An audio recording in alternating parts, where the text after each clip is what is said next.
All right, so Ji'Ayir, what does it feel like? The whole city seems like they're out here giving you support. I mean, you stayed and you signed autographs until they're kicking us out, man. Like, this really looks like it means a lot to you. It does, because I know exactly where all these kids come from.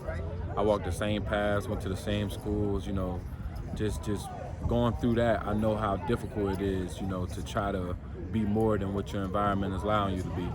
And I was fortunate enough to be that person to show the city, the kids, the youth that is more to it.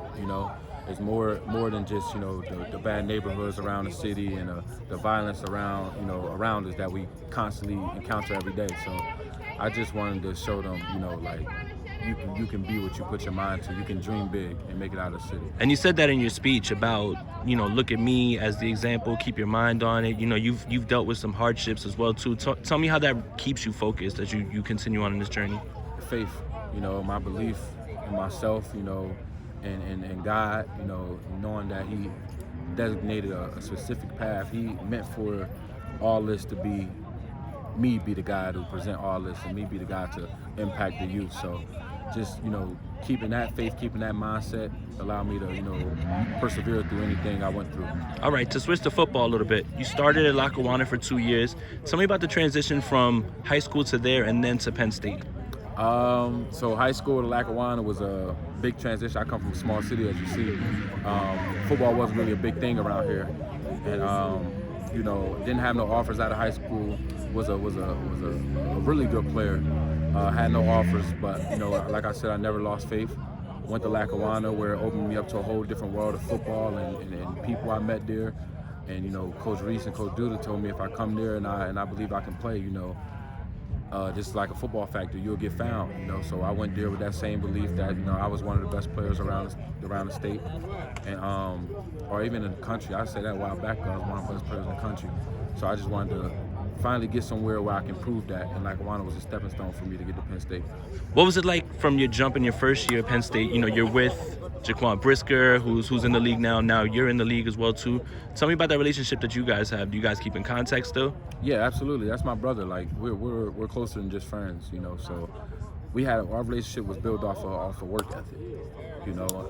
Like I said, I went to Lackawanna thinking I was the best guy in the country. I was willing to put the work in like that too. So as I was working, I was winning sprints and racing. So was he.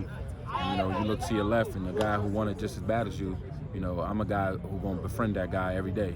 So that was my guy. Just on how he approached the game and how bad he wanted the success for not only just him, for his family. I can live with that because I was thinking the same way. So that's how we created our bond. Awesome. Let me switch over real quick to the 49ers. Gotcha. So how many times did you meet with the 49ers formally, informally, and who was in those meetings? John Lynch, Kyle Shanahan, Steve Wilkes? I met with Lynch when I got to the top 30 visit. I had 2 visits with the 49ers. I had a formal meeting, and then I had a top 30 visit with the 49ers. Didn't meet with Shanahan, didn't meet with Lynch during a formal interview. Met with them when I got to the top 30, met with everybody, and it was like a place where, I felt like this is where I was supposed to be. Like, even like you can ask the coach and stuff. I was told all of them, I was like, why? I just feel like I'm supposed to be here, and we weren't even thinking I was going to slip to the 3rd round, and God made that happen. It was a place where I definitely felt like I should have been, and I was there. You definitely should have been there. I mean, they moved up and traded up for you. I mean, when you see the trade up, you automatically know they definitely wanted you there. And I mean, your skill set is suited to playing fast, playing downhill. You're a ball hawk, which fits very well with Talanoa Hufanga. Was that kind of what they were telling you about how they were setting you up, what they want you to do? Yeah, the ball hawk. Like, you can't teach a ball hawk, so they seen a lot of that, in my game, my instincts for the game, my IQ for the game, and it fit everything that they do. They have very intelligent coaches, very intelligent GMs and owners, so people with high IQ sort of gravitate to each other. So that's how me and 49ers got into it. Now, I know you haven't really been in the building yet. Schematically, how do you feel? Like, will there be a little bit of a learning curve, or is this something that Penn State was running that you could say that, yeah, I can automatically see myself in this system? Like I said, I'm a very high IQ guy, so I'm able to adjust and adapt. So, probably just terminology would be the new learning curve, but football is football wherever you go. Okay. Last thing. When you see yourself tell the 49er fans what they're getting when they the 49er fans are very excited. I'll be honest with you. You know, they're an opinionated bunch, and they have a lot of thoughts. They're very informed. I will say that. But everybody seems to be very high on you because of your skill set. Tell them what they're getting. You can't teach the skill set I got. You know, I'm a natural ball hawk. I have natural instincts for the ball. I've been getting turnovers since I've been playing football. So, you know, what the 49 Niners Nation is getting is, you know, is a ball hawk, a guy who's going to take the ball away and make something happen when he does take the ball away. And also a leader. You know, I'm a leader on the field, I'm a leader off the field. And I'm just dedicated to the goal, which is winning. You know, which is getting a Super Bowl. I'm dedicated to that. You know, I haven't won nothing in my life.